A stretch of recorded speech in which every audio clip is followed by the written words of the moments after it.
जय हिंद साथियों, आप सभी का स्वागत करता हूं आप सभी के अपने चैनल टारगेट सिलेक्शन में। साथियों, एसएससी जीडी का जैसा 4 फरवरी को पेपर आएगा, आज की इस वीडियो में देखेंगे कैसा साथियों पेपर आपका आने वाला है। उस पेपर में उन शिफ्ट में किस टाइप के क्वेश्चंस आपके पूछे जाएंगे, हिंदी के, जीके के, करंट अफेयर के, रीजनिंग के और साथियों मैथ के। तो पूरे पेपर का हल देखेंगे। हिंदी के पूरे 20 सवाल जैसे आपके एग्जाम में आएंगे, जीके प्लस करंट अफेयर के 20 सवाल और रीजनिंग के पूरे 20 सवाल साथियों इस वीडियो में देखेंगे और उसके बाद मैथ के क्वेश्चंस हम लोग देखेंगे।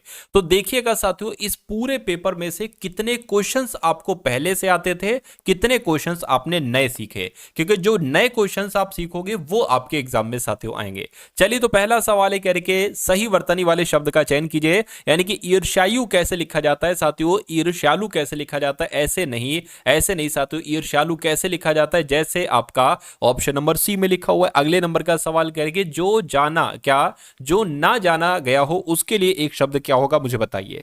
देखिए, अतिथि की अगर बात करते हैं साथियों, जिसके आने की कोई तिथि तय ना हो उसको अतिथि कहा जाता है, लेकिन जो ना जाना गया हो उसको अज्ञात कहा जाता है। राइट आंसर आपका ऑप्शन नंबर ए हो जाएगा। और जो जाना गया हो उसको ज्ञात कहा जाएगा, ठीक है ना। जिसे नहीं जानते वो उसे अनजान कहेंगे। अगले नंबर का सवाल कह रहे कि दोपहर के बाद का समय। अब यहां पर बहुत सारे बच्चों को बहुत कंफ्यूजन होती है कि भाई दोपहर के पहले के समय को क्या कहा जाता है, दोपहर के समय को क्या कहा जाता है। अब देखिए, यहां पर अगर आपसे साथियों एग्जाम में ये पूछा जाए कि दोपहर के समय को क्या कहा जाएगा, क्या अगर आपसे पूछा जाए दोपहर के समय को क्या कहा जाएगा, तो मध्याह्न कहा जाता है साथियों दोपहर के समय को। यहां पर दोपहर के बाद का समय है तो दोपहर के बाद के समय को साथियों अपराह्न कहा जाता है। लेकिन दोपहर के पहले के समय को अगर आपसे पूछ लिया जाए, क्या दोपहर के पहले के समय को क्या कहा जाता है, तो पूर्वाह्न कहा जाता है। दोपहर के पहले के समय को क्या कहा जाता है, पूर्वाह्न कहा जाता है। तो ये तीनों बातें आप लोगों को मालूम होना चाहिए, अपराह्न, मध्याह्न और पूर्वाह्न। अगला सवाल देखिए, कह रहे कि तुरंगी शब्द का समानार्थी शब्द यहां पर क्या होगा, मुझे बताइए। तो तुरंगी की अगर बात करें किसे साथियों, घुड़सवार को कहा जाता है। राइट आंसर आपका ऑप्शन नंबर बी हो जाएगा। अगला देखिए, इंद्र का समानार्थी शब्द आपसे यहां पर पूछा जा रहा है।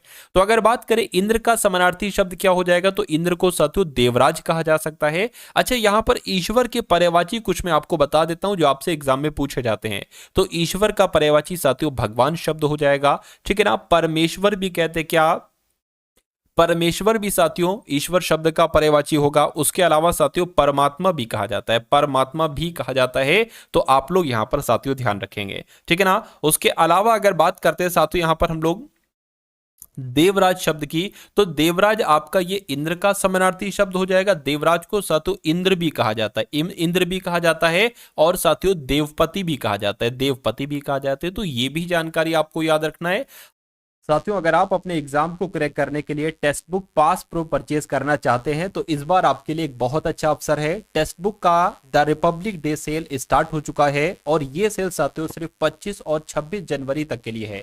इसमें आपको 699 वाला सिर्फ और सिर्फ 351 रुपए में मिल जाएगा। और अगर आप हमारा कूपन कोड यूज करते हैं TS10 तो आपको 12% का और डिस्काउंट मिल जाएगा। तो साथियों अगर आप ये ले लोगे तो आपको 351 रुपए में आपको जो भी आगामी एग्जाम है, जैसे कि एनटीपीसी हो गया, एनटीपीसी के सारे प्रीवियस ईयर क्वेश्चन पेपर आपको मिल जाएंगे और मॉक टेस्ट मिल जाएंगे, प्रैक्टिस सेट मिल जाएंगे। उसके अलावा साथियों जो ग्रुप डी का एग्जाम आपका होगा, ग्रुप डी की सारी चीजें मिल जाएंगी, previous year sample paper, mock test आपको मिल जाएंगे।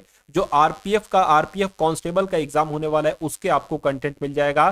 तो कुल मिला के जितने भी एसएससी के एग्जाम है और जितने भी रेलवे के एग्जाम है, सभी एग्जाम्स के आपको previous year question paper, mock test, sample paper और प्रैक्टिस सेशन आपको मिल जाएंगे 351 रुपए में। तो इसका लिंक आपको साथियों डिस्क्रिप्शन में दे दिया गया और ये सेल सिर्फ 25 और 26 जनवरी तक के लिए ही है। तो डिस्क्रिप्शन में साथियों लिंक है, वहां से जाकर आप इसको परचेज कर सकते हैं। अगला सवाल है, कह रहे कि पेड़ पर चिड़ियां चहचहाती हैं या हिनहिनाती हैं, कड़कड़ाती हैं, कड़कती हैं या टिटकारती हैं। तो मैं कहूंगा चिड़ियां तो चहचहाती हैं, तो इसलिए जिनका भी आंसर ऑप्शन नंबर ए है मैं कहूंगा बिल्कुल करेक्ट है। अगला सवाल कहा जा रहा है कि आदर और निरादर करना यह अर्थ किस मुहावरे का मतलब है साथियों, मुझे बताइए। यानी कि पान पन्ही खिलाना, पान फूल, ठीक है ना, पान फूल सा, या पान, ठीक है, या पान फूल पर रहना। तो क्या होगा आपका सही जवाब, मुझे बताइए। देखिए आदर और निरादर करना यह अर्थ किस मुहावरे का है, तो मैं कहूंगा पान पन ही खिलाने का है। तो राइट आंसर आपका आप लोग ध्यान रखेंगे ऑप्शन नंबर ए हो जाएगा। अगले नंबर का सवाल कहने कि अंधेरा करना इस मुहावरे का अर्थ क्या होता है, तो अन्याय करना, अंधेरा करना, घमंड या भ्रष्टाचार करना। तो मैं कहूंगा अंधेर करना यानी कि अन्याय करना, अंधेर करना यानी कि अन्याय करना। अगला सवाल देखिए, परिवर्तन पृथ्वी का नियम है, परिवर्तन संस्कृति का नियम है, या परिवर्तन जगत का नियम है, या परिवर्तन प्रकृति का नियम है। तो यहां पर सही शब्द आपका जो आएगा वो परिवर्तन प्रकृति का नियम होगा। ये आपका सही जवाब यहां पर साथियों हो जाएगा। खैर अगले नंबर का सवाल है, कह रहे कि जिसकी जीविका निश्चित ना हो उसके लिए एक शब्द क्या होगा, मुझे बताइए। देखिए जिसकी जीविका निश्चित ना हो उसके लिए एक शब्द आकाश वृत्ति होता है। क्या होता है साथियों, आकाश वृत्ति होता है, ठीक है ना। उसके अलावा यहां पर एक शब्द लिखा हुआ है खेचर। खेचर का मतलब होता है साथियों जो आकाश में चलता हो। अगर आपसे कल को पूछ लिया जाए कि जो आकाश में चलता हो इसके लिए एक शब्द क्या होगा, तो आपको साथियों खेचर बता देना है, ठीक है ना। आत्मघाती शब्द की अगर बात करें साथियों, जो अपनी हत्या खुद कर ले, जो अपनी हत्या, क्या साथियों, जो अपनी हत्या खुद कर ले उसको क्या कहा जाता है, उसको साथियों आत्मघाती कहा जाता है। ये आप लोग ध्यान रखेंगे, ठीक है ना। चलिए उसके अलावा अगोचर शब्द की अगर बात करते हैं तो जो इंद्रियों द्वारा ना जाना जा सके, जो इंद्रियों द्वारा ना जाना जा सके उसको अगोचर कहा जाता है। तो ये चार टॉप लेवल के मैंने आपको बताए हैं, ये चारों आप लोग ध्यान रखेंगे। साथियों अगर आपको वाकई में इस एग्जाम को पास करना चाहते हैं, 100% अगर आप पास करना चाहते हैं, तो साथियों इस चैनल पर अगर आप लोग नए हैं टारगेट सिलेक्शन पर, तो मैं कहूंगा साथियों इस चैनल को आप सभी लोग एक बार सब्सक्राइब कर लीजिए। और जब तक आपका साथियों पेपर है तब तक इस चैनल से आप लोग साथियों पढ़ते जाइए। मेरा मानना है कि 100% आपका साथियों सिलेक्शन में करवा दूंगा, ठीक है ना। तो इस चैनल को जरूर सब्सक्राइब कर लीजिए। और अगर अभी तक वीडियो को आपने लाइक नहीं किया तो वीडियो को साथियों आप लोग तुरंत यहां पर लाइक भी कर दीजिए। खैर अब बात करते हैं साथियों उग्र का विलोम क्या होता है, मुझे बताइए। अगर बात करते हैं साथियों सरल का विलोम क्या होता है, तो ये आप लोग भी जानते हैं, सरल का विलोम होता है साथियों कठिन। सरल का विलोम होता है हो जाएगा कठिन, और उग्र का विलोम क्या हो जाएगा, सौम्य हो जाएगा। क्या हो जाएगा साथियों, सौम्य हो जाएगा। ये भी आपको यहां पर मालूम होना चाहिए। अगर प्रखर शब्द की बात करें कि प्रखर का विलोम क्या होता है, तो प्रखर का विलोम मंद होता है। और कठोर का विलोम क्या होता है साथियों, कठोर का विलोम कोमल होता है। तो ये चार इंपॉर्टेंट फैक्ट मैंने आपको बताए हैं, ये आप लोग याद रखेंगे। अगला सवाल है, कह रहे कि सही वर्तनी वाले शब्द का चयन कीजिए। यानी कि अद्वितीय ऐसे लिखा जाएगा, नहीं ऐसे भी नहीं, ऐसे भी नहीं, जैसे ऑप्शन नंबर डी में लिखा हुआ है अद्वितीय ऐसे लिखा जाएगा। अब उसके बाद देखिए अगला सवाल है, कहा जा रहा है कि हाथ मलना, क्या हाथ मलने का मतलब आपको बताना, इस मुहावरे का असल मतलब क्या होता है। पछताना, संकल्प करना, वीरता दिखाना, व्यायाम करना। नहीं साथियों पछताना कहा जाता है कि अब तुम तो भाई हाथ मलो, यानी कि अब तुम पछताओ। उसके बाद देखिए कह रहे कि व्यथा का पर्यायवाची क्या होगा, मुझे बताइए। देखिए अगर बात करते हैं साथियों व्यथा का पर्यायवाची क्या होता है, व्यथा का पर्यायवाची दुख होता है। क्या व्यथा का पर्यायवाची दुख होता है, व्यथा का पर्यायवाची पीड़ा होता है, व्यथा का पर्यायवाची साथियों कष्ट होता है, व्यथा का पर्यायवाची विषाद होता है। क्या होता है साथियों, विषाद होता है। ये आप लोग यहां पर ध्यान रखेंगे। राइट आंसर जिनका ऑप्शन नंबर सी है बिल्कुल करेक्ट है।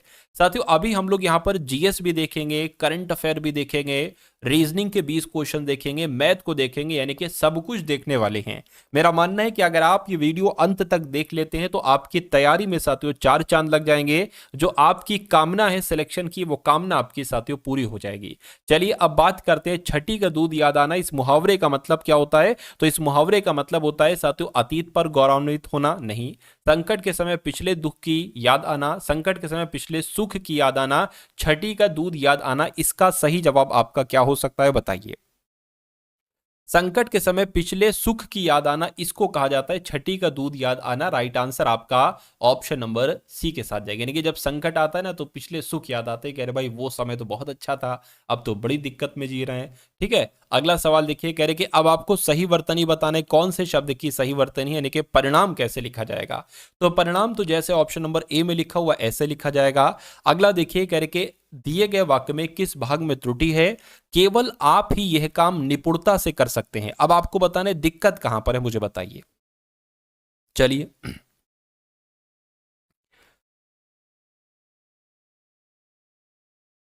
देखिए दिक्कत की अगर बात करें, केवल आप ही, ये यहां पर दिक्कत है, केवल आप ही। अब ठीक है, केवल आप यह काम निपुणता से कर सकते, ये सही हो जाएगा। केवल भी लगा दिया, ही भी लगा दिया तो यहां पर दिक्कत हो जाएगी। मैं कहूंगा दिक्कत कहां पर है, ऑप्शन नंबर बी वाले में है, तो यही आपका राइट आंसर है। अगला सवाल देखिए, करके किसी और स्थान पर इसके लिए एक शब्द क्या होगा, तो किसी और स्थान पर इसके लिए एक शब्द क्या होता है साथियों, अन्यत्र होता है। क्या होता है साथियों, अन्यत्र होता है। अगर सर्वत्र की बात करते हैं साथियों, सब स्थानों पर, क्या अगर आपसे पूछ लिया जाए सब स्थानों पर इसके लिए एक शब्द क्या होगा, तो इसके लिए एक शब्द सर्वत्र होगा। और अगर आपसे पूछा जाए किसी और स्थान पर, तो इसके लिए एक शब्द अन्यत्र होगा। तो सही जवाब आपका ऑप्शन नंबर डी हो जाएगा। अगला देखिए, उन्नति का विलोम क्या होगा, मुझे बताइए। तो उन्नति का विलोम साथियों फटाफट आप लोग यहां पर बता दीजिए। देखिए, सम्मति की अगर बात करें तो सम्मति का विलोम में छोटा आ लगा दो, आपका ये विलोम बन जाएगा, यानी कि सम्मति का विलोम असम्मति हो जाएगा। उन्नति का विलोम क्या होगा साथियों, अवनति हो जाएगा। ठीक है ना, ये आप लोग यहां पर साथियों ध्यान रखेंगे। चलिए भाई, अगले नंबर का सवाल है, कह रहे कि हमारी, अब यहां पर हमारी राजभाषा है, उचित शब्द बताइए। खाली जगह है यहां पर, कह रहे कि मराठी हमारी राजभाषा है, या हिंदी हमारी राजभाषा है, गुजराती हमारी राजभाषा है, संस्कृत आपकी राजभाषा क्या है, आपकी और हमारी हिंदी है। तो होगा साथियों आंसर आपका ऑप्शन नंबर बी हो जाएगा। अब उसके बाद साथियों यहां पर आप लोग सामान्य ज्ञान के क्वेश्चंस देख लीजिए, पूरे 20 सवाल होंगे, और उसके बाद साथियों 20 सवाल रीजनिंग के भी आप लोग यहां पर जरूर देखेगा। तो कह रहे कि संसदीय प्रणाली में कार्यपालिका किसके प्रति उत्तरदायी होती है। तो अगर आपसे डायरेक्ट ये सवाल पूछ लिया जाए तो विधानमंडल आपको बता देना, यानी कि संसदीय प्रणाली में कार्यपालिका विधानमंडल के प्रति उत्तरदायी होती है। अगले नंबर का सवाल देखिए आप लोग, कह रहे कि निम्नलिखित में से कौन सी भारतीय संविधान की मुख्य विशेषता नहीं है। ध्यान रखिए, नहीं है कौन सी संविधान की विशेषता, तो लिखित संविधान है, बिल्कुल। संविधान की सर्वोच्चता है, बात सही है, ये संविधान की विशेषता है, क्वालिटी है। अर्धसंघीय संरचना है, ये बात भी बिल्कुल सही है। प्रतिबद्ध न्यायपालिका, प्रतिबद्ध न्यायपालिका नहीं है। और शक्तियों का वितरण है केंद्र और राज्यों में, यह बात भी बिल्कुल सही है। तो मैं कहूंगा कौन सी विशेषता नहीं है, ऑप्शन नंबर सी वाली विशेषता नहीं है। नहीं है तो यही आपका राइट आंसर हो जाएगा। अगला देखिए, भारतीय संविधान के लिए राज्य नीति के निदेशक सिद्धांत यानी कि डीपीएसपी निम्नलिखित में से किस देश के संविधान से प्रेरित है। तो मैं कहूंगा ये तो आयरलैंड से लिया गया, यानी कि जो नीति निदेशक सिद्धांत यह किस देश के संविधान से लिया गया है, तो मैं कहूंगा आयरलैंड देश के संविधान से लिया गया है। अगले नंबर का सवाल है, करके भारतीय संविधान के अनुच्छेद 19 में कौन सा अधिकार शामिल है। तो कौन सा अधिकार शामिल है, संवैधानिक उपचारों का अधिकार शामिल है, मैं कहूंगा नहीं। वाक और अभिव्यक्ति स्वतंत्रता का अधिकार शामिल है, मैं कहूंगा बिल्कुल सही। साथियों इस सवाल का जवाब आपका ऑप्शन नंबर बी हो जाएगा। तो कुल मिला के अनुच्छेद 19 में क्या है, वाक और अभिव्यक्ति की स्वतंत्रता का अधिकार है। अगला देखिए, करके पायरिया निम्न में से किसका रोग है, यानी कि जो पायरिया रोग हो जाता है ना, क्या ये नाक में होता है, मसूड़ों में होता है, फेफड़ों में होता है, हृदय में होता है। तो ये तो मसूड़ों से संबंधित है साथियों, ठीक है ना, पायरिया रोग जो है मसूड़ों से संबंधित है। उसके बाद देखिए अगले नंबर का सवाल है, कहा जा रहा है कि जो फ्लोएम ऊतक होता है ना, फ्लोएम ऊतक ये निम्नलिखित में से किस में पाया जाता है। पौधों में पाया जाता है, स्तनधारियों में, कीटों में, या साथियों जानवरों में पाया जाता है। तो ये पौधों में पाया जाता है। कहां पर साथियों, पौधों में पाया जाता है फ्लोएम नाम का एक ऊतक। अगला देखिए, कह रहे कि एक हॉर्स पावर लगभग कितने वॉट के बराबर होता है। तो एक हॉर्स पावर तो साथियों 746 वॉट के बराबर होता है। कितने वॉट के बराबर होता है, 746 वॉट के बराबर होता है, जिनका भी आंसर ऑप्शन नंबर ए है, बिल्कुल करेक्ट है। अगला सवाल देखिए, निम्नलिखित में से कौन सी एक रासायनिक अभिक्रिया नहीं है। तो इसमें से कौन कौन सी रासायनिक अभिक्रियाएं हैं, तो कोयले का जलना है, भोजन का पाचन, ये भी एक रासायनिक अभिक्रिया है, ठीक है, कागज का जलना भी है, लेकिन पानी का भाप में रूपांतरित होना साथियों ये नहीं है। अब ये नहीं है तो यही आपका राइट आंसर हो जाएगा। अगले नंबर का सवाल है, कह रहे कि इजराइल की राजधानी मुझे बता दीजिए कौन सी है। तो जेरूसलम, बगदाद, बर्लिन, मैं कहूंगा जेरूसलम जो है ना ये इजराइल देश की राजधानी है। किस देश की राजधानी है, इजराइल देश की राजधानी है। साथियों ये जो मैं आपको पढ़ा रहा हूं ना, ये सब आपके मनोमस्तिष्क में स्टोर होता जा रहा है। इसका फायदा आपको कब मिलेगा, जब एग्जाम हॉल में यही क्वेश्चंस 1 बाय 1 करके आपके सामने से गुजरेंगे, तब आपको साथियों मालूम पड़ेगा कि ये तो सारे के सारे पढ़े हुए क्वेश्चन है। तो इसलिए आपको सिर्फ और सिर्फ बहुत ध्यानपूर्वक इस क्लास को देखना है, ठीक है। अभी रीजनिंग में आपको कराऊंगा और उसके बाद मैथ भी कराऊंगा। चलिए, कह रहे कि भारत का स्कॉटलैंड भी कहा जाता है। किसको कहा जाता है साथियों, कुर्ग को कहा जाता है भारत का स्कॉटलैंड। अगले नंबर का सवाल है, कह रहे कि मथुरा कला से स्टेंसिलिंग की पारंपरिक कला है, यानी कि किसकी बात चल रही है साथियों, सांझी की बात चल रही है, यानी कि सांझी मथुरा कला से स्टेंसिलिंग की पारंपरिक कला है, ये आपको मालूम होना चाहिए। निम्नलिखित में से किसमें विधान परिषद है, यानी कि किस राज्य की विधान परिषद है, तो मैं कहूंगा कर्नाटक की है, ये आपका राइट आंसर होगा, जिनका भी आंसर बी बिल्कुल करेक्ट है। अगला देखिए, जो वॉलीबॉल है ना,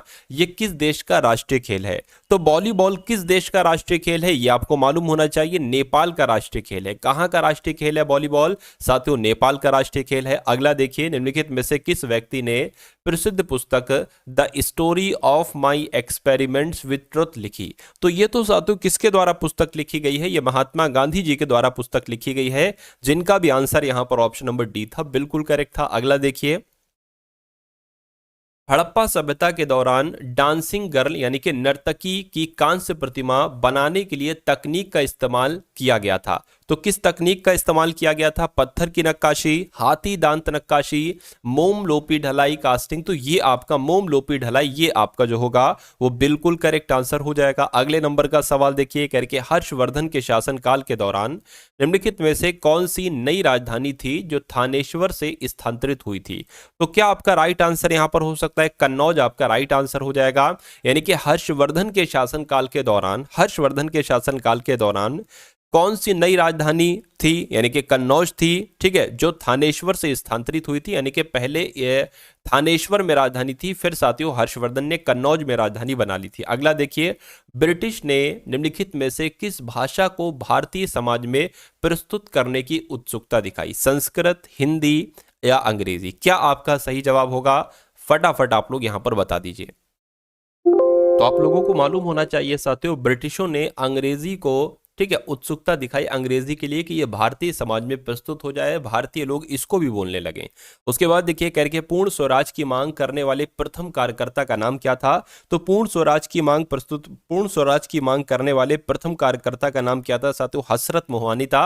हसरत मोहानी आपका यहाँ पर बिल्कुल सही जवाब हो जाएगा। अगला सवाल देखिए कि निम्नलिखित में से किसे स्वदेशी आंदोलन का प्रमुख कारण माना जाता है, तो स्वदेशी आंदोलन का प्रमुख कारण साथियों क्या था, महिला शिक्षा के बजाय पुलिस और रेलवे के लिए वित्त पोषण नहीं, कलकत्ता निगम अधिनियम नहीं, पंजाब भूमि नहीं, बंगाल को विभाजित करने का निर्णय, बिल्कुल साथियों, ठीक है ना, बंगाल को विभाजित करने के निर्णय की वजह से ही साथियों एक तरीके से स्वदेशी आंदोलन शुरू किया गया था। अगला सवाल देखिए कि खिलाफत मुद्दे को उठाने के महात्मा गांधी के निर्णय के पीछे कारण क्या था, तो यहां पर साथियों कारण क्या था, ये आप लोग बता दीजिए। हिंदुओं और मुसलमानों के बीच अधिक एकता लाने के लिए, ईसाइयों और मुसलमानों, हिंदुओं और ईसाइयों, मैं कहूंगा हिंदुओं और मुसलमानों, ये आपका जो होगा वो बिल्कुल करेक्ट आंसर हो जाएगा। अब उसके बाद देखिए साथियों, नेक्स्ट नंबर के यहाँ पर सवाल है। अब यहाँ पर अगर बात करते हैं साथियों, आपके सामने रीजनिंग के क्वेश्चंस यहाँ पर स्टार्ट हो चुके हैं, तो पूरे के पूरे तकरीबन हम लोग 20 सवाल यहाँ पर देखने की कोशिश करेंगे, ठीक है। तो यदि दर्पण को संयोजन किए दाईं ओर रखा जाए, यानी कि अगर दर्पण को हम यहां पर रख देते हैं साथियों, तो ये जो लिखा हुआ है ना 5 4 RQ XZ, ये दर्पण में आपको कैसा दिखाई देगा, ऐसा, ऐसा या ऐसा, या साथियों ऐसा, बस इतनी सी बात आपको बताना है और 2 नंबर यहां से आपके पक्के हो गए। चलिए, तो अगर बात करें, मैं आपको बता देता हूं रूल्स शुरू से, जो सबसे अंत वाला लेटर होता है वो सबसे पहले दिखाई देगा, और अंत वाले का मुंह बाईं ओर है ना, इधर जब दर्पण में आप इसको देखोगे तो इसका मुंह साथियों दाईं तरफ हो जाएगा, यानी कि Z कुछ ऐसा दिखाई देगा। आप देखोगे इसमें भी साथियों Z ऐसा, इसमें भी है, लेकिन इसमें नहीं है, तो ये आंसर नहीं हो सकता। X की बात करें, X जैसा है वैसा दिखाई देगा। Q की बात करें अगर साथियों, Q की लाइनिंग इधर है, तो दर्पण में देखोगे तो लाइनिंग इधर हो जाएगी। अब इसमें ऊपर की तरफ लाइनिंग है, तो ये आंसर नहीं हो सकता। इसमें सही है, ठीक है ना, ये तो आंसर हो ही नहीं सकता। ये भी आंसर नहीं हो सकता, ये भी नहीं, तो बचा गया, ये भी कट हो गया, ये भी कट हो गया, ये भी कट हो गया, B ही तो बचा है, तो B आपका आंसर हो जाएगा। अब देख लीजिए, R का मुंह बाईं तरफ है ना, तो R का मुंह दर्पण में दाईं तरफ हो जाएगा, इसमें देखिए R ऐसा ही बना है। 4 की बात करें साथियों, तो 4 आपका कुछ ऐसे करके बन जाएगा और 5 आपका कुछ ऐसे करके बन जाएगा। तो आंसर आपका अगर है ऑप्शन नंबर B के साथ, तो मैं कहूंगा आंसर आपका बिल्कुल करेक्ट है। चलिए, उसके बाद देखिए साथियों, अगले नंबर का सवाल है, करके बहादुर का संबंध जैसे साहसी से है, उसी प्रकार बेवकूफ का संबंध किससे होगा, मुझे बताइए। तो बहादुर का कहीं ना कहीं एक सिनोनिम होता है साहसी, ठीक है, और बेवकूफ को बुद्धिमान तो नहीं कहते हैं, समझदार भी नहीं कहते हैं, बेवकूफ को कहीं ना कहीं उन्मादी कहा जा सकता है, डरपोक से ज्यादा बेहतर आंसर ऑप्शन नंबर डी उन्मादी आपका हो जाएगा। अगला देखिए, ये अच्छा सवाल है, ये भी साथियों हर बार SSC GD के एग्जाम में 2 सवाल आते ही आते हैं। तो कथन में कहा गया है, सभी सभी कपड़े फूल हैं तो मान लीजिए ये हमने क्या बना लिए, ये कपड़े बना लिए, और सभी कपड़े फूल हैं तो ये सभी कपड़े हमने फूल बना लिए। कह रहे कि कुछ फूल सब्जियां हैं, मान लेते इतने फूल क्या होगा, इतने फूल साथियों सब्जियां हो गई। अब निष्कर्ष देखिए और मुझे बताइए कौन सा निष्कर्ष है, ये कौन सा गलत है। कुछ फूल कपड़े हैं, कुछ फूल कपड़े, बिल्कुल साथियों इतने फूल कपड़े हो जाएंगे, ये बात बिल्कुल सही है। उसके बाद देखिए कुछ सब्जियां फूल हैं, कुछ सब्जियां, बिल्कुल इतनी सब्जियां फूल हो जाएंगी, ये बात भी बिल्कुल सही है, यानी कि दोनों निष्कर्ष यहां पर आपके बिल्कुल करेक्ट हो जाएंगे। अगले नंबर का सवाल है आपकी स्क्रीन पर, ये बहुत शानदार सवाल है साथियों, देखिएगा बहुत अच्छे तरीके से इसको यहां पर आप लोग। चलिए चलिए देखिए क्या कहा गया है। कह रहे कि 6 दोस्त हैं, प्रिया, अरुण, वंश, रजत, भावना और मंजू एक वृत्ताकार मेज के चारों ओर केंद्र की विपरीत दिशा में मुंह करके बैठे हैं। सवाल यहां से आपका अब शुरू होता है।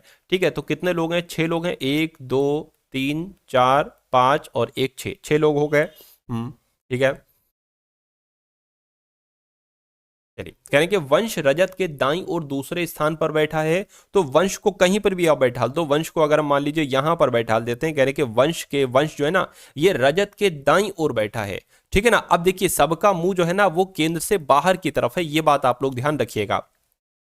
तो अगर हम साथियों क्या रजत के दाईं ओर बैठा है ना, ठीक है, तो रजत को हम कहां पर बैठा लें साथियों, रजत को अगर हम यहां पर बैठा लेंगे तभी तो हो पाएगा। रजत के दाईं और दूसरे स्थान पर, 1 2 दूसरे स्थान पर हो गया वंश रजत के। उसके बाद कह रहे हैं कि अरुण और प्रिया रजत के पड़ोसी नहीं है।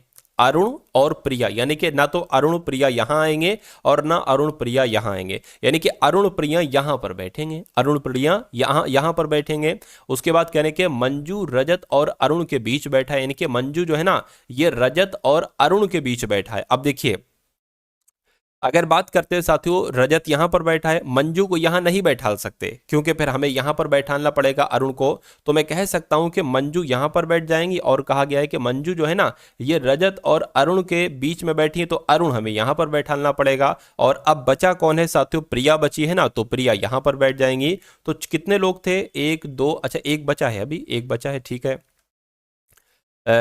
अब एक तरीके से एक बार दोबारा से पढ़ लेते हैं। वंश रजत के दाईं ओर दूसरे स्थान पर बैठा है, बिल्कुल वंश रजत के दाईं ओर दूसरे स्थान पर बैठा है। कहने के अरुण और प्रिया रजत के पड़ोसी नहीं है, यानी कि अरुण और प्रिया यहां नहीं बैठेंगे रजत के आजू बाजू, यहां पर बैठा दिया हमने, ठीक है। करके मंजू रजत और अरुण के बीच में बैठी है, मंजू जो है ना रजत और अरुण के बीच में बैठी, ये भी हो गया। ठीक है, वंश और रजत के बीच में कौन बैठा है, यानी कि वंश और रजत के बीच में कौन बैठा है, यही तो आपसे पूछा जा रहा है। अब आप देखो इसमें से आपने किसको किसको बैठा दिया है और कौन एक बाकी है। मैं कहूंगा भावना को यहां पर कहीं नहीं बैठा गया, तो जाहिर सी बात है भावना जी यहां पर बैठेंगी, तो भावना आपका यहां पर बिल्कुल सही जवाब हो जाएगा। अगला सवाल आपकी स्क्रीन पर करेंगे, 23 है और फिर 23 है और उसके बाद 46 है और उसके बाद 138 है, उसके बाद 552 आ गया है, उसके बाद आपको बताना है कि अगला नंबर यहां पर क्या आएगा। साथियों कभी भी अगर आप देखो कि गैप बहुत तेजी से बढ़ रहा है तो वहां पर हमेशा गुणा होगी, क्या होगी, वहां पर हमेशा गुणा होगी। जैसे कि हमें इतना तो पता है 23 की गुणा अगर 2 से करते हैं तो 46 आ जाएगा, 23 की गुणा 1 से करते हैं तो 23 आ जाएगा, 23 से कम 23, 23 दूना 40, तो जाहिर सी बात है 23 की गुणा अगर हम 3 से करते हैं तो क्या 138 आता है। अभी हमें पता नहीं, हमने लिख दिया ऐसा ही, देख लीजिए 6 3 18, 18 का 8 हाथ से लग गया, 1 3 चौक 12 और 1 13, बिल्कुल साथियों ये आपका यहां पर बिल्कुल सही हो जाएगा। अब अगर बात करें, अब क्या इसकी गुणा 4 से करेंगे तो ये आएगा और क्या इसकी गुणा 5 से करेंगे तो ये आएगा। तो एक काम करो 552 की गुणा 5 से करा के देख लो, 552 की गुणा 5 से करा के देखा और अगर ऑप्शन में से कोई आंसर मिल गया तो हमारा वही आंसर हो जाएगा। 5 दूना 10, ठीक है, 5 पंजे 25, 26, 5 पंजे 25 और 27, यानी कि 2760 आ चुका और 2760 ऑप्शन नंबर ए वाले में भी है। तो जिनका आंसर ऑप्शन नंबर ए है बिल्कुल करेक्ट हो जाएगा। ठीक है, अगले नंबर का सवाल देखिए आपकी स्क्रीन पर है। इस सवाल की अगर हम बात करते हैं साथियों, थोड़ा ध्यान से देखिएगा, करके चारों विकल्पों में से जो विषम है सबसे ना, उसके बारे में आपको बताना है कौन सा सबसे विषम है। तो देखिए डी 4 पर आता है, के 11 पर आता है, आर 18 पर आता है और वी 22 पर आता है, सी 23 पर आता है, जे 10 पर आता है, एम 13 पर आता है, टी आपका 20 पर आता है और ए 1 पर आता है। उसी प्रकार जी 7 पर आता है, ए 1 पर आता है, एच 8 पर आता है। अब आपको देखना है कि इसमें से सबसे अलग ऑप्शन कौन सा है। देखिए 4 से 7 हुआ है, 4 से 11 हुआ यानी कि 7 बड़ा है, और 11 से अगर 18 करते हैं तब भी यहां पर 7 बड़ा है। क्या यहां पर 7 बड़ा है, जरा एक बार चेक करके मुझे बताइए। देखिए 22 के बाद 23, 24, 25, 26, ये तो हो गए कितने, ये तो हो गए 4, 4 हो गए, और 3 बिल्कुल साथियों यहाँ पर 7 ही बड़ा है और यहाँ पर भी 7 बड़ा है, यानी कि जो रूल यहाँ पर लगा है 7-7 का वही रूल यहाँ पर लगा हुआ है 7-7 का। अच्छा 13 से 20 में भी 7 कर सकते हैं और 20 से 1 हुआ है, यानी कि 26 तक 6 और 1 7। उसके अलावा अगर बात करें यहाँ पर 6 माइनस किया गया, तो मैं कहूंगा कि सबसे अलग रूल यहाँ पर है। इन तीनों में 7-7-7 का रूल है, लेकिन ऊपर वाले में साथियों 6 और 7 का रूल है। खैर अगले नंबर का सवाल देखिए आपकी स्क्रीन पर आ चुका है। कह रहे हैं कि यमुना नदी नर्मदा के बीच जो आरेख बनेगा ना वो आपको बताना है। अब देखिए ये भी नदी है और ये भी नदी है, तो ये नदी शब्द हो गया, ये यमुना नदी हो गया, ये नर्मदा नदी हो गया, क्योंकि दोनों नदियां हैं तो नदियों के अंतर्गत आएगा। तो ऐसा आरेख कहां पर बना हुआ है? ऐसा आरेख साथियों ऑप्शन नंबर बी में बना हुआ है। तो जिनका भी आंसर यहां पर ऑप्शन नंबर बी के साथ है, मैं कहूंगा आंसर आपका बिल्कुल करेक्ट है। अगला देखिए एक फिर से नंबर सीरीज वाला सवाल है। देखिए साथियों जितने भी कॉन्सेप्ट बैठते हैं नंबर, ठीक है ना, नंबर सीरीज के, सिटिंग अरेंजमेंट के, कथन निष्कर्ष के, जितने चैप्टर के जितने कॉन्सेप्ट बैठते हैं मैं एग्जाम तक आपको सब कुछ कवर अप करवा दूंगा। तो आप लोग साथियों अगर चैनल पर नए हैं तो चैनल को सब्सक्राइब कर लीजिए। अगर आप सब्सक्राइब कर लेते हैं तो मेरा मानना है कि पेपर आपका बहुत आराम से पास हो जाएगा, पेपर आप बहुत आराम से साथियों क्रैक कर डालेंगे। क्योंकि अगर आप डेली पढ़ते हैं, क्योंकि डेली एक ही क्लास में Hindi, GK, GS, reasoning, maths, Hindi सब कुछ मैं पढ़ाता हूँ, ठीक है, तो डेली आपका साथियों रिवीजन होता रहेगा और पिछला भी रिवीजन होता रहेगा, और जो नया आप पढ़ेंगे उसका भी साथियों तैयार करवाता रहूंगा, नई चीजें भी, ठीक है। इस प्रकार अगर आप पढ़ेंगे तो आपका सिलेक्शन समझ लीजिए एक तरीके से निश्चित हो जाएगा। तो आपको क्लास को नहीं छोड़ना है, कोई भी क्लास में डालूं टारगेट सिलेक्शन पर, ठीक है, तो उसको आपको जरूर देखना है। खैर अगला सवाल देखिए, कह रहे 46, 54, 70, 70 के बाद 102 आएगा और 102 के बाद 166 आएगा। उसके बाद आपको बताना है अगला नंबर यहाँ पर क्या हो सकता है, बताइए। देखिए 46 से 54 हुआ है तो मैं कहूंगा 8 बड़ा है, और 54 से 70 हुआ है तो 16 बड़ा है, और 70 से ये तो 30 हो गया, 2 32 बढ़ गया, ठीक है। और अगर बात करते तो यहाँ पर 64 बढ़ गया। तो आप एक चीज नोटिस कर रहे हो कि 8 का डबल 16, 16 का डबल 32, 32 का डबल 64, 64 का डबल 128 होता है, यानी कि 166 128 को आपको जोड़ना है और वही आपका आंसर हो जाएगा। तो ये क्या हो गया, 14 हो गया, 9 हो गया 2, यानी कि 294 यहां पर आ गया। क्या 294 कहीं ऑप्शन में है? मैं कहूंगा बिल्कुल ऑप्शन में है, ऑप्शन नंबर सी वाले में। तो जिनका आंसर ऑप्शन नंबर सी है तो बिल्कुल करेक्ट है, ठीक है ना। चलिए अब उसके बाद देख लेते हैं नेक्स्ट नंबर का सवाल है आपकी स्क्रीन पर। देखिए सवाल को और बताइए मुझे राइट आंसर आपका क्या होगा। यहां पर साथियों कहा गया है कि जैसे 9766 से 6433 बनाया गया है, वैसे 6875 से यहां पर कौन से नंबर आएंगे ये आपको यहां पर बताना है। चलिए भाई, तो फटाफट साथियों आप लोग यहां पर बता दीजिए कैसे क्या हो सकता है। अच्छा यहां पर अगर हम लोग बात करें, ये 6 से 3 हो गया है और ये भी 6 से 3 हो गया है, ठीक है ना, यानी कि और ये 7 से 4 हो गया, तो मैं कहूंगा इसमें भी 3 घटाया गया, इसमें भी 3, इसमें भी 3, और 6 में 3 घटाओगे, सॉरी 9 में 3 घटाओगे तो 6 आएगा। तो मैं कहूंगा यहां पर भी वही लॉजिक लगेगा, 6 में 3 घटाएंगे तो 3 आएगा, 8 में 3 घटाएंगे तो 5 आएगा, 7 में 3 घटाएंगे तो 4 आएगा, 5 में 3 घटाएंगे 2 आएगा। क्या 3542 कहीं पर लिखा हुआ है? बिल्कुल लिखा हुआ है 3542, ऑप्शन नंबर बी में लिखा हुआ है। साथियों देखिए काबिल एक तरीके से अगर बात करें तो काबिलियत उसमें है कि आप जल्द से जल्द लॉजिक पहचानिए कि आखिर इस सवाल में लॉजिक लगा क्या है।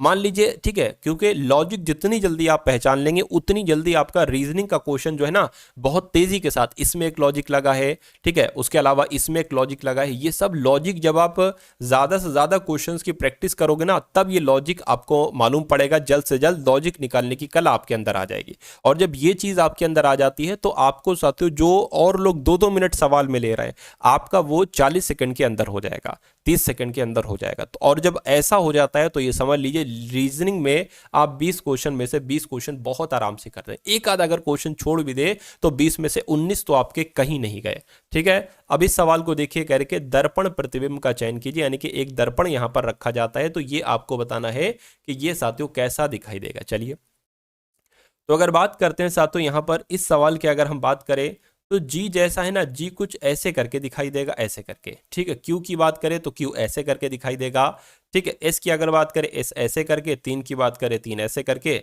9 की बात करें 9 ऐसे करके, और 7 की बात करें ऐसे, और डी साथियों आपका ऐसे दिखाई देगा। तो ऐसे आपको कहां पर दिखाई दे रहा है, मैं कहूंगा ऐसे ऑप्शन नंबर सी में दिखाई दे रहा है। तो ये क्या होगा, ये आपका बिल्कुल करेक्ट आंसर हो जाएगा। अगला सवाल आपकी स्क्रीन पर है, देखिए इस सवाल को और बताइए राइट आंसर आपका क्या होगा। कह रहे कि RHINO को POJIS लिखा जाता है, TIGER को SFHJU लिखा जाता है, तो HORSE को क्या लिखा जा सकता है, ये बात आपको यहां पर बताना है। चलिए भाई देखिए, ये HR 18 पर होता है, P 16 पर होता है, यानी कि 2 घटाया गया है। H होता है 8 पर, ये O होता है 15 पर, एकदम बढ़ा दिया गया। I होता है 9 पर, J होता है 10 पर, ठीक है। N होता है सातों 14 पर, I होता है, ये थोड़ा सा लॉजिक समझ में नहीं आ रहा है, ठीक है। अगर इसको सातों हम ऐसे न, क्योंकि ये लॉजिक हमारा बना नहीं, तो हम इसको एक बार ऐसे रख कर देखते हैं। ठीक है, RHINO, और यहाँ पर साथियों PO, ठीक है ना, JIS, ऐसे रख के देखते हैं। ऐसे क्या पता साथियों दूसरा लॉजिक हमें मिल जाए। तो जब आप साथियों R में 1 बढ़ाते हैं तो ये S आता है, कहिए ठीक है।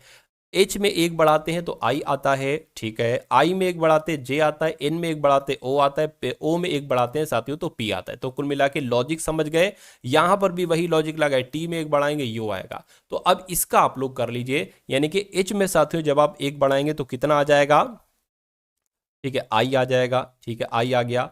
O में 1 बढ़ाएंगे तो साथियों P आ जाएगा, R में 1 बढ़ाएंगे तो कितना आ जाएगा, S आ जाएगा, और S में 1 बढ़ाएंगे तो T आ जाएगा, E में 1 बढ़ाएंगे तो F आ जाएगा। तो ये ऑप्शन कहां पर है, FTSPI, ऐसा ऑप्शन नंबर सी में लिखा हुआ है। तो इस प्रकार जिनका आंसर ऑप्शन नंबर सी है, मैं कहूंगा आंसर आपका बिल्कुल करेक्ट है। अब इस सवाल को देखिए, इसको मैं जूम कर देता हूं, बड़ा कर देता हूं, ताकि आपको बहुत अच्छे तरीके से यहां पर देखने को मिल जाए। चलिए,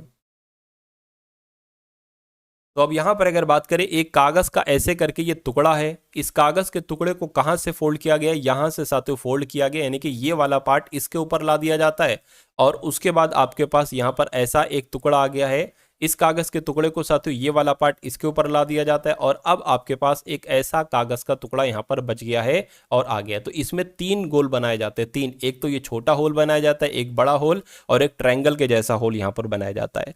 तो आपको पूछा यह जा रहा है कि जब ये ओपन होगा तो कैसे दिखाई देगा। देखिए, जब इसको हम इस वाले से यहां से ऐसे करके खोलेंगे तो यहां पर जो ट्रायंगल बना है ना, यहां पर भी एक ट्रायंगल बन जाएगा, कहिए ठीक है, एक यहां पर ट्रायंगल आपका साथियों बन जाएगा। चलिए, कोई दिक्कत नहीं है। उसके बाद यहां पर अगर हम लोग बात करें और साथियों क्या हो सकता है, देखिए ये तो हो नहीं सकता आंसर, ठीक है, ये भी एक तरीके से आंसर नहीं हो सकता, ठीक है। इसकी अगर बात करते हैं, और ये जो छोटे छोटे गोले, एक देखिए गोला अगर बात करते, एक आपका यहाँ पर आ जाएगा गोला, ये बड़ा वाला हो गया, और ये साथियों आपका छोटा वाला हो गया। तो ये वाला देखिए ये कहाँ पर बना है, ठीक है, यहाँ पर भी नहीं बना, यहाँ पर भी, यहाँ पर भी नहीं बना है। तो मैं कहूँगा ये तो ऑप्शन में कहीं ना कहीं दिक्कत है, या साथियों यहाँ पर कुछ दिक्कत है। और उसी प्रकार देखिए आप, ये गोला अगर इधर है तो ये गोला यहाँ पर आ जाएगा, और एक ट्रायंगल साथियों यहाँ पर भी आ जाएगा। उसी प्रकार एक ट्रायंगल आपका यहाँ पर आ जाएगा, और एक साथियों क्या, छोटा गोला यहाँ पर और बड़ा गोला यहाँ पर, ऐसे करके आ जाए। लेकिन यहाँ ऐसा तो कहीं पर ऑप्शन दिख नहीं रहा है, या तो इसमें दिक्कत है या इसमें दिक्कत है। कुल मिला के जो कॉन्सेप्ट था, जो लॉजिक था, वो आपने यहाँ पर समझ लिया। अब उसके बाद देखिए अगले नंबर का सवाल है, क्या कहा जा रहा है, इस सवाल को देखिए और बताइए सही जवाब क्या होगा। यानी कि सभी अंगूर फल हैं, तो मान लेते हैं साथियों ये क्या हो गए, ये अंगूर हो गए, और सभी अंगूर फल हैं, तो सभी अंगूर साथियों यहाँ पर फल हो गए। उसके बाद कहने के कुछ सब्जियां अंगूर हैं, मान लीजिए साथियों कुछ सब्जियां अंगूर हैं, इतनी सब्जियां ये आपकी अंगूर हो जाएंगी। अब कथन को पढ़िए और बताइए कौन सा सही है कौन सा गलत है। कुछ सब्जियां फल हैं, कुछ, बिल्कुल साथियों इतनी सब्जियां क्या हो जाएंगी, ये फल हो जाएंगी, ये सही हो जाएगा। सभी अंगूर सब्जियां हैं, सभी अंगूर सब्जियां नहीं है। हाँ, अगर ऐसा होता कि कुछ अंगूर सब्जियां तो सही हो जाता, अब ये साथियों गलत हो जाएगा। तो निष्कर्ष तो सिर्फ एक और एक निकलता है, जो कि डी में लिखा हुआ है, ठीक है। अगला देखिए, अगला सवाल देखिए साथियों, और इस सवाल का आंसर आप लोग यहां पर बताने की कोशिश कीजिए कि क्या इस सवाल का जवाब हो सकता है। कह रहे कि ए बी का भाई है, तो साथियों ए जो है ना, ए ये बी का भाई है, बी का भाई है, यानी कि ये भाई है, तो भाई के लिए साथियों प्लस बना लेते, बहन के लिए माइनस बना लेंगे। यानी कि बी का पति सी है, यानी कि ये बी का पति कौन हो गया साथियों, सी हो गया। पति पत्नी के लिए डबल लगाएंगे, डबल लाइन बनाएंगे, भाई बहन के लिए एक लाइन बनाएंगे। अगर ऊपर है तो वो पिता होगा या माता होगा, अगर पिता है तो प्लस लिखेंगे, माता है तो माइनस लिखेंगे। यानी कि ई का बेटा सी है, यानी कि ई का बेटा कौन है साथियों? ई का बेटे की अगर बात करते, ई का बेटा कौन है? सी है, ठीक है। ये प्लस हो गया, ये माइनस हो गई, ठीक है। ये बहन हो गई, ये भाई हो गया, और इसका पति सी हो गया। सी का बेटा, सी का पिता कौन है? ई हो गया, ठीक है। ई का बेटा कौन है? सी है। उसके बाद कह रहे हैं कि ई की पत्नी एस है, ठीक है। ई की, यानी कि इस ई की पत्नी कौन हो जाएगी? ई की पत्नी एस हो जाएगी। ई की पत्नी एस हो गई।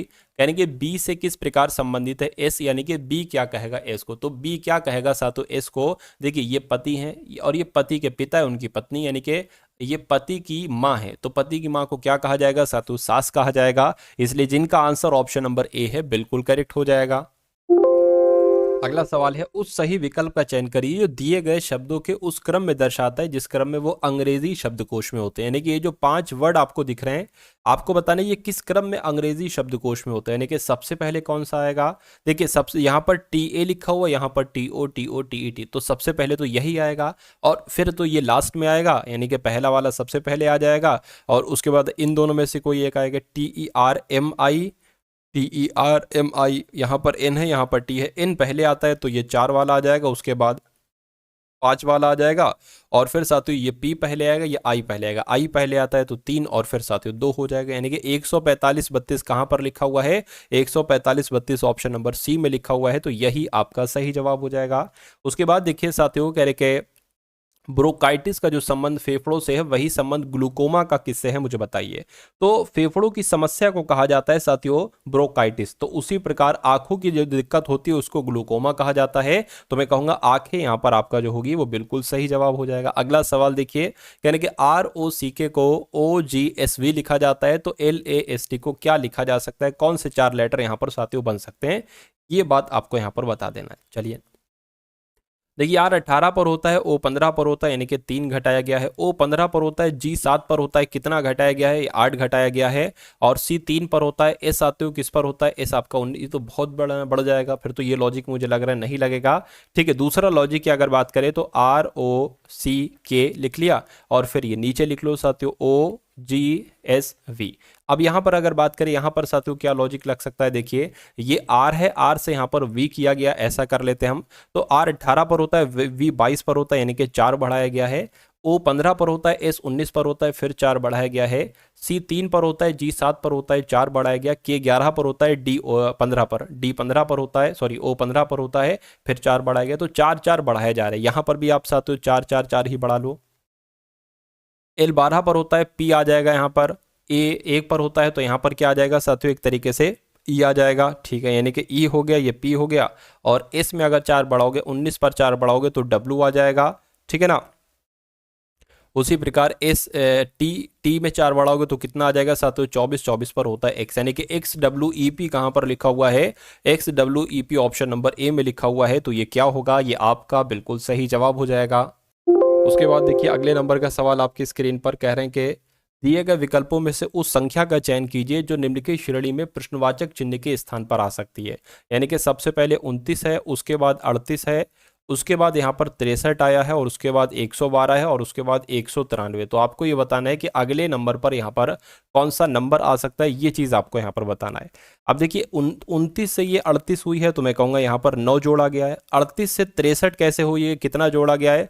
13 में से 8 जाएगा, 5 बचेगा, ये 5 हो जाएगा, 5 में से जाएगा साथियों 3, तो 2 बचेगा। यानी कि पहले 29 में 9 जोड़ा 38 हो गया, 38 में 25 जोड़ा 63 हो गया। 63 में कितना जोड़े? मैं कहूँगा यहाँ पर 9 और यहाँ पर 4, यानी कि 49 जोड़ेंगे।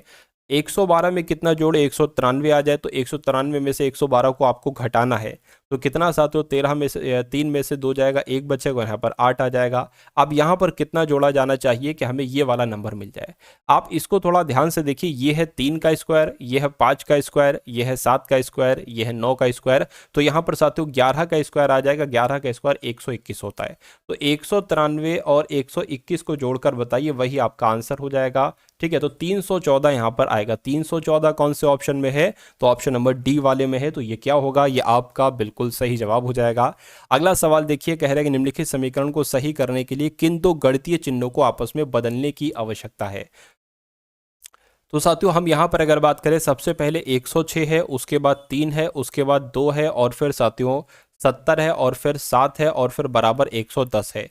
तो आगे यहाँ पर क्या लिखा हुआ है साथियों, ये आपका भाग लिखा होगा। तो माइनस और भाग को अगर बदले, यानी कि माइनस की जगह पर भाग, भाग की जगह पर माइनस को रखें, तो क्या 110 आ जाएगा बराबर में।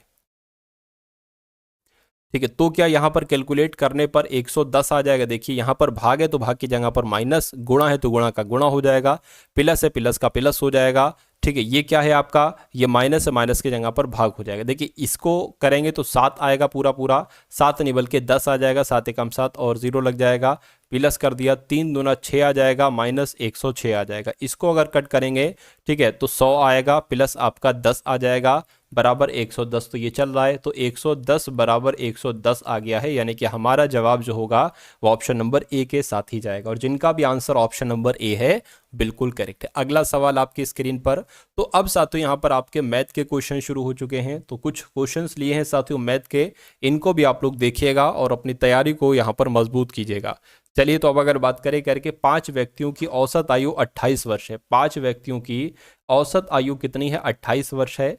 उसके बाद कहने की यदि उनमें से एक को हटा दिया जाए, यानी कि ये 5 लोग हैं ना, 4 लोग अगर हम कर दें, 4 लोग अगर हम कर दें, तो औसत में 2 वर्ष की कमी हो जाती है। तो देखिए 5 वर्ष थी तो औसत 28 था, एक कम कर देते लोग को तो औसत 2 कम हो जाता है, यानी कि अब औसत 26 हो जाता है।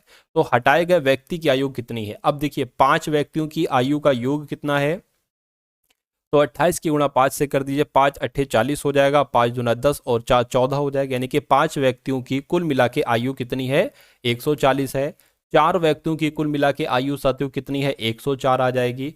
तो ये 5 व्यक्तियों की आयु है, ये 4 व्यक्तियों की आयु है, इसको इससे घटाओगे तो मैं कहूँगा हमें हमें जो हटाया गया व्यक्ति उसकी आयु पता चल जाएगी। तो जब इसको घटाओगे, 140 में से 104 घटाओगे तो 36 वर्ष आ जाएगा, यानी कि जो हटाया गया व्यक्ति है उसकी उम्र कितनी होगी, उसकी आयु सातों 36 वर्ष होगी। तो इस प्रकार जिनका भी आंसर ऑप्शन नंबर ए है बिल्कुल करेक्ट हो जाएगा। अगला देखिए, यानी कि 3 उम्मीदवार हैं ए, बी और सी, इन्होंने एक चुनाव लड़ा और इनको 1800, 3300, 3900 वोट प्राप्त किए।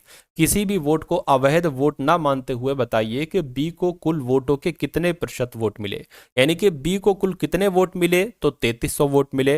यानी कि इस 33 को प्रतिशत में आपको बदलना है। तो प्रतिशत में कैसे बदल, तो जिस भी संख्या को प्रतिशत में बदलना होता है वो लिख ली जाती है और गुणा में साथियों 100 लगा दी जाती है। और नीचे साथियों क्या लिख देंगे, नीचे हम सबका वो लिख देंगे, यानी कि जिसको जिसको जितने जितने वोट मिले हैं। तो साथियों इन तीनों का योग आ जाएगा, यानी कि 1800 प्लस 3300, 1800 प्लस 3300 और प्लस 3900। अब एक काम करिए, इनको आप जोड़ लीजिए। ठीक है, डबल जीरो है तो डबल जीरो मैंने यहाँ पर लगा दिया। 9 और 3 12, 12 और 8 कितना हो जाएगा, 20, जीरो आ गया, हासिल का 2 लग गया, 2 और 3 5 और ये 8 और एक 9, यानी कि साथियों यहाँ पर कितना हो गया, 9600 हो गया। यहाँ पर कितना हो गया, 9600 हो गया या जीरो था, हाँ जीरो था, अच्छा वो जीरो था आपका, ये जीरो ही है। ठीक है, यानी कि 9000 हो गया, एक सेकंड, बटे में क्या आ गया, बटे में आपका 9000 आ गया और ऊपर कितना हो गया साथियों, 3300 गुणा 100 हो गया। तो इस 2 जीरो से ये जीरो, इससे ये जीरो कैंसिल हो जाएगा, यानी कि 30/9 आपका यहाँ पर आया है। 9 तियाँ 27 हो जाएगा, 3 जाएगा, पॉइंट लगेगा, 0 बचेगा, फिर 9 तियाँ 27 हो जाएगा, यानी कि 3.3 करके आंसर आ रहा है कुछ। एक बार फिर से साथियों कैलकुलेट कर लीजिए, इन 3 जीरो से ये 3 जीरो कैंसिल हो गए। अब बचा क्या साथियों आपके पास, अच्छा ये 33 है, तभी तो आंसर नहीं आ रहा, ये मैंने 3300 यहाँ पर लिखा, 3300 ये हो जाएगा। तो कुल मिला के इन 3 जीरो से ये और ये, यानी कि 330/9 आएगा, इसको आपको कैलकुलेट करना है। ठीक है, 9 तियाँ आपका 27 हो जाएगा, कितना बचेगा, 6 बचेगा, तो ये आपका 60 हो गया। ठीक है, 9 पंजे 45, 9 छंग आपका 54 हो जाएगा। तो 36 पॉइंट करके कुछ आंसर आएगा और 36 पॉइंट करके कहाँ पर लिखा हुआ है, ऑप्शन नंबर बी में लिखा हुआ है। तो जिनका भी आंसर यहाँ पर ऑप्शन नंबर बी है तो बिल्कुल करेक्ट है। अगला सवाल देखिए आपकी स्क्रीन पर है, इस सवाल को देखिए और बताइए सही जवाब आपका क्या हो सकता है। यानी कि एक रेलगाड़ी एक समान चाल से 2.5 घंटे लिखा हुआ है, यानी कि 2 सही 1/2 घंटे में 325 किलोमीटर की दूरी तय करती है। उसी चाल से 650 किलोमीटर की दूरी तय करने में कितने घंटे लगेंगे। देखिए 2 सही 1/2, यानी कि 2 दूना 4 और एक 5/2, यानी कि 5/2 घंटे में क्या साथियों, 5/2 घंटे में कितनी दूरी तय करती है, 325 किलोमीटर की दूरी तय करती है। पूछ रहे हैं उसी चाल से, यानी कि जिस चाल से ये दूरी चली गई उसी चाल से 650 किलोमीटर की दूरी तय करने में कितने घंटे लगेंगे। अगर मैं आपसे ये कहूँ, अगर मैं आपसे कहूँ कि 1 किलोमीटर दूरी तय करने में कितने घंटे लगेंगे, तो आप कर देंगे 5/2, ठीक है ना। और ये बराबर है एक तरीके से इस 325 की गुणा नीचे हो जाएगी यहाँ पर 325। तो 1 किलोमीटर दूरी तय करने में इतना समय लगेगा, इतने घंटे का समय लगेगा। लेकिन पूछा गया 650 किलोमीटर की दूरी तय करने में कितना समय लगेगा, तो ये इसकी भी गुणा 650 से कर दो, तो 650 किलोमीटर दूरी तय करने में, और इसकी भी साथ 650 से गुणा कर दो, इसको कैलकुलेट कर लो, आपका आंसर आ जाएगा। यानी कि 650 किलोमीटर दूरी तय करने में इतना समय लगेगा। तो इसको कैलकुलेट कर लो साथियों, जैसे कैलकुलेट कर सकते हो।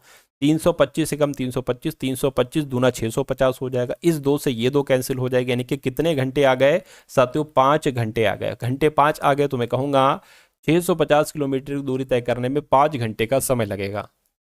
किसी टीवी का सूची मूल्य 15,000 रुपए, यानी कि उस टीवी पर 15,000 रुपए लिखे कि 15,000 रुपए की, और उस सूची मूल्य पर 18% की छूट दी जाती है, करके कितनी अतिरिक्त छूट और दी जाए जिससे ग्राहक को 10,947 रुपए की वो टीवी पड़ जाए। अब देखिए टीवी पर कितने लिखे हैं, 15,000 रुपए लिखे हुए हैं, 18% की छूट दी जाती है, यानी कि इसको 82% में भी दिया जाता है। 18% यानी कि 100 - 18 तो 82 ही आएगा। अब देखते हैं अगर 15,000 रुपए की टीवी 82% पे दी जाती है, अर्थात 18% की छूट के साथ दी जाती है, तो कितने रुपए की वो पड़ती है। तो 15 की गुणा 82 से कर लीजिए, 15 की गुणा 82 से यहाँ पर साथियों हम करा देते हैं, तो कितना हो जाएगा साथियों, एक तरीके से 2 पंजे 10 हो गया, ठीक है, 2 2 2 एकम 2, और आपका ये 3 हो गया, 8 पंजे 40 हो गया, 8 एकम 8, और आपका 12 हो गया। 0 आ गया, 3 आ गया, 2 आ गया, 1 आ गया। एक 0 था यहाँ पर तो लगा लिया, यानी कि वो आपको 12,300 रुपए में टीवी पड़ जाएगी। 15,000 से 12,300 रुपए में वो टीवी हो जाएगी, करके और कितनी छूट दी जाए कि 10,947 रुपए की वो टीवी हो जाए। अब देखिए जरा 12,300 की पड़ी है, कहने के 10,947 रुपए की अगर टीवी देते हैं तो कितनी छूट दी गई। देखिए जरा कितनी छूट दी गई, यहाँ पर 3 आ जाएगा, यहाँ पर 5 आ जाएगा, 3 और 1, यानी कि 1,353 रुपए की छूट दी गई। कह रहे कि इसको प्रतिशत में आप बता दीजिए कितना ये प्रतिशत होगा। तो नीचे क्या आ जाएगा, नीचे आपका ये वाला मूल्य आएगा, यानी कि 12,300। इसको साथियों कट कर लो और आंसर आपका आ जाएगा, यानी कि पता चल जाएगा कितनी अतिरिक्त छूट दी जाए कि 10,947 रुपए की वो टीवी पड़ जाए। इन 2 जीरो से साथियों ये 2 जीरो आपके कैंसिल हो जाएंगे, ठीक है। इसको अगर कट करें, किससे कट करें साथियों बताइए जरा। अगर देखिए अगर 103 की हम 10 से गुणा करते हैं तो ये तो साथियों 1230 हो जाएगा। देखिए अगर हम 11 से गुणा करें, यानी कि इसमें 123 हम और बढ़ाने कितने हो जाएगा, 3 5 3 1, साथियों वही आ गया, 1353 आ गया, यानी कि ये 11 बार में कटेगा। तो मैं कहूंगा 11% आपका यहाँ पर बिल्कुल सही और बिल्कुल सटीक जवाब हो जाता है। अगला सवाल देखिए आपकी स्क्रीन पर है साथियों, देखिए सवाल को और बताइए सही जवाब आपका क्या होगा। कह रहे कि ए ने एक वस्तु बी को 25% लाभ पर बेची, बी ने इसे सी को 20% लाभ पर बेच दिया, और सी ने इसे 45% की हानि पर डी को बेचा। डी ने इसे 330 रुपए में खरीदा, तो बी ने वस्तु कितने रुपए में खरीदी थी, ये आपसे यहाँ पर साथियों पूछा जा रहा है। चलिए तो कोई दिक्कत नहीं, इसमें क्या है, मान लेते हैं साथियों वो वस्तु कितने रुपए की है, उस वस्तु का मूल्य साथियों 100 रुपए है। अब 100 रुपए उस वस्तु का मूल्य है। ए ने वो वस्तु बी को 25% लाभ पर बेची, यानी कि इसको 25% लाभ पर बेचा गया, 125% पे बेचा गया, ठीक है। उसके बाद कह रहे हैं कि बी ने इसको सी को 20% लाभ पर बेचा, यानी कि 120% में बेचा, ठीक है। सी ने 45% की हानि पर बेचा, यानी कि 55% में साथियों बेचा, ठीक है। कहने के 45% की हानि पर डी को बेचा, डी ने इसे 330 रुपए में खरीदा, यानी कि अब जो इसकी कीमत आएगी वो 330 रुपए हो जाएगी। तो मतलब बी ने वस्तु को कितने रुपए में खरीदा, ये कुल मिला के आपसे यहां पर पूछा जा रहा है, कोई दिक्कत नहीं है। सबसे पहले x का मान आप लोग निकाल लीजिए, 25 पंजे और 25 चौक हो गया, ठीक है। 20 पंजे और 20 छंग हो गया, ठीक, ये बात क्लियर है। 5 एकम 5 एकम 5, और यहाँ पर 20 आ गया। अब देखिए x बराबर क्या हो जाएगा, ये 330 है, 330 ये हो गया, और ये सब 4 गुणा 5 गुणा 20 ये इधर गुणा हो जाएगी, यानी कि गुणा 4 गुणा 5 गुणा 20 ये इधर हो गई, और बटे में क्या आ जाएगा, 5 गुणा 6 गुणा 11, यानी कि 5 गुणा 6 गुणा 11 साथियों यहाँ पर आ गया। 11 एकम 11, 11 से ये कट जाएगा, 11 3 33, ठीक है। 5 से कट करेंगे 6 आ जाएगा, 6 से ये 6 कैंसिल हो जाएगा, यानी कि x बराबर क्या बचा है, 4 गुणा 5 कितना हो जाएगा, 5 चौक 20, 20 की 20 से कराओगे तो कितना आ जाएगा, ठीक है, 400 आ जाएगा। तो साथियों 400 यहाँ पर आपका क्या आ चुका है। अब अगर बात करें, अब थोड़ा सा अगर आप ध्यान से देखें तो पूछा यह जा रहा है कि बी ने वस्तु कितने रुपए में खरीदी। बी ने जो वस्तु खरीदी है ना साथियों, वो 25% के लाभ पर, एक बी को 25% लाभ पर बेची गई है। यानी कि 400 तो ये ए ने जिस मूल्य पर ए को मिली थी ना, ए ने जिस कीमत पर ली थी वो 400 थी, तो 400 रुपए है, इसको 125% में बेचा गया ना, खरीदा 125% के लाभ पर है। ठीक है, तो 125% इसका आप लोग निकालेंगे तो 20 कितना आ जाएगा, 25 चौक और 25 पंजे, 4 से कट करेंगे 100 आ जाएगा, 500, 5 की गुणा 100 से होगी तो 500 आपका राइट आंसर आ जाएगा। 500 यहाँ पर आपका सही जवाब होगा। यानी कि ए ने बी को वस्तु जो बेची है वो 500 रुपए में बेची है, क्योंकि 25% प्रॉफिट से, या कह सकते हैं बी ने वस्तु जो खरीदी है वो 500 रुपए में खरीदी है। अब अगले नंबर का सवाल है आपकी स्क्रीन पर, क्या कहा जा रहा है साथियों, बहुत ध्यान से देखिएगा इस सवाल को। कॉन्सेप्चुअल ये सवाल है, कह रहे कि एक ट्रेन अपनी सामान्य चाल की 1/2 चाल से चलते हुए गंतव्य तक पहुंचने में 60 मिनट अधिक समय लेती है। ट्रेन द्वारा उसी दूरी को तय करने में लगने वाला सामान्य समय क्या है। अब देखिए, यानी कि एक ट्रेन है अपनी सामान्य चाल की कहा गया है, बहुत ध्यान से देखिएगा, सामान्य चाल की। ठीक है, तो का मतलब क्या होता है, गुणा होता है। ठीक है, और 1/2 लिखा है, 1/2 हो गया। तो ये तो देखिए एक सामान्य, यानी कि एक आप नॉर्मल चाल चल रहे हैं, तो जब सामान्य चाल की 1/2 चाल से चली जा रही है, ठीक है ना, यानी कि सामान्य चाल उसकी एक तरीके से तेज है। ठीक है, तो 60 मिनट अधिक, क्योंकि जब स्पीड आपने एक तरीके से 60 मिनट अधिक समय लगता है, तो मैं कहूंगा कम हो रही है ना, ज्यादा नहीं, कम हो रही है फिर। ठीक है, कोई दिक्कत नहीं है। तो अब देखिए, मान लीजिए ये आपकी वो वाली चाल है, दो चालें हैं यहाँ पर, एक तो सामान्य चाल है और एक दूसरी वाली चाल है, ये आपकी वो वाली चाल है। ठीक है, अब देखिए ये सामान्य चाल है ना, बराबर लगा, ये सामान्य चाल इधर को आ जाएगी, यानी कि ये सामान्य चाल इधर से हटकर किधर आ जाएगी साथियों, ये आपकी सामान्य चाल इधर आ जाएगी, सामान्य चाल। ठीक है, सामान्य चाल आपके ये इधर आ गई। यहां से हमें एक चीज मिल गई, 1/2 इतनी दूर लिखा है, पास में लिख लो 1/2, यानी कि अगर सामान्य चाल 2 है तो वो वाली चाल क्या हो जाएगी साथियों, 1 हो जाएगी। ठीक है ना, अब यहां पर साथियों चाल का अनुपात तो हमें पता चल गया 1:2 है। इसका उल्टा होता है साथियों, इसका उल्टा होता है क्या, समय का अनुपात। समय का अनुपात इसका उल्टा हो जाएगा, 2:1 हो जाएगा। यानी कि पहले अगर 2 समय लग रहा था तो अब 1 समय लगेगा। लेकिन यहां पर कहा जा रहा है कि 60 मिनट अधिक समय लेती है, यानी कि इसका डिफरेंस क्या हो जाएगा, 2x और x बराबर क्या हो जाएगा, 60 मिनट हो जाएगा। ठीक है ना, यानी कि पहले अगर मान लीजिए 2 घंटे लेती होगी, ठीक है ना, 2 घंटे लेती होगी, तो फिर अब जब चाल बढ़ी है उसकी तो कितना समय लेने लगेगी साथियों, 60 मिनट लेने लगेगी, पहले 120 मिनट, यानी पहले 2 घंटे फिर 1 घंटे लेने लगेगी। तो कह रहे कि ट्रेन द्वारा उसी दूरी को तय करने में लगने वाला सामान्य समय क्या है, सामान्य समय आपसे पूछा जा रहा है। ठीक है ना, सामान्य समय की अगर हम बात करते हैं, देखिए ये आपका क्या था, ये आपकी सामान्य चाल थी, तो ये क्या हो जाएगा, ये सामान्य समय हो जाएगा। यानी कि जब x बराबर, अब देखिए ये 2x हो गया है और ये x हो गया, यहां पर डिफरेंस जो निकला है x बराबर 60 मिनट निकला है, तो ये x बराबर 60 मिनट आ जाएगा। इसको हम कह सकते हैं सामान्य समय कितना निकला, 60 मिनट, यानी कि 1 घंटा निकला। थोड़ा सा ध्यान से समझेंगे तो आपकी समझ में आ जाएगा, तो 60 मिनट बोल लो या 1 घंटा बोल लो, ये आपका राइट आंसर हो जाएगा। ठीक है ना, बस ये आपको ध्यान रखना है साथियों, समय का अपोजिट क्या होती है साथियों, चाल हो जाएगी। यहाँ पर अगर समय का, अगर चाल का अनुपात 1:2 है तो समय का अनुपात 2:1 हो जाएगा। इस चीज को भी आप लोग यहाँ पर याद रखेंगे। उसके बाद देखिए नेक्स्ट नंबर का सवाल है, इस सवाल को देखिए क्या कहा जा रहा है साथियों, कह रहे कि किसी वायुयान की चाल 120 किलोमीटर प्रति मिनट है, यानी कि 1 मिनट में 120 किलोमीटर की चाल से जा रहा है कोई वायुयान। यह चाल मीटर प्रति सेकंड में कितनी होगी, यानी कि मीटर प्रति सेकंड में आपको बता रहे हैं। देखिए 120 किलोमीटर है, तो कोई चीज अगर किलोमीटर में होती है, इसको मीटर में कन्वर्ट करना होती है तो उसकी गुणा 1000 से करा देते हैं। ठीक है ना, उसके अलावा अगर बात करते हैं यहाँ पर क्या है साथियों, यहाँ पर क्या है, अच्छा सेकंड में बदलना है, तो यहाँ पर साथियों क्या आ जाएगा, एक तरीके से 120 किलोमीटर प्रति मिनट, यानी कि 1 मिनट में ये 120 किलोमीटर जा रही है।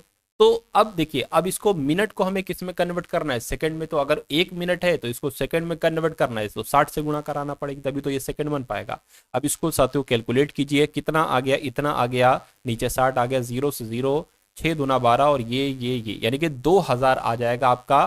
तो कुल मिला के इसकी चाल कितनी हो जाएगी, 2000 कितनी है, हाँ 2000 ही आएगी। तो 2000 मीटर प्रति सेकंड इसकी चाल हो जाएगी। इससे इसमें कन्वर्ट किया है तो कुल मिला के साथियों यहाँ पर आपने मैथ के क्वेश्चंस भी देख लीजिए, रीजनिंग के देख लीजिए, जीके के देख लीजिए साथियों, और हिंदी के देख लीजिए। तो कैसी लगी साथियों आपको ये क्लास, एक बार कमेंट सेक्शन में आप लोग जरूर बताइएगा। इस वीडियो को साथियों लाइक कीजिएगा, वीडियो को अगर आपने शेयर नहीं किया तो वीडियो को शेयर कीजिएगा, ठीक है ना। उसके अलावा साथियों आपको एक फ्री प्लेलिस्ट दी जा रही है, डिस्क्रिप्शन में उसका लिंक है, प्लेलिस्ट है एसएससी जीडी, उसमें साथियों उस पर क्लिक करेंगे तो आपके सामने कुछ वीडियोस ओपन हो जाएंगी। अगर आप उन सभी वीडियोस को साथियों एक एक करके देख लेते हैं तो मेरा मानना है पेपर आपके बहुत सारे, तकरीबन आधे से ज्यादा कंटेंट आपको वहां से देखने को मिल जाएगा। तो उस प्लेलिस्ट को पूरी तरीके से साथियों कवर अप कर लेना, ठीक है। तो मिलते हैं हम सभी लोग आने वाली वीडियो में। जय हिंद साथियों।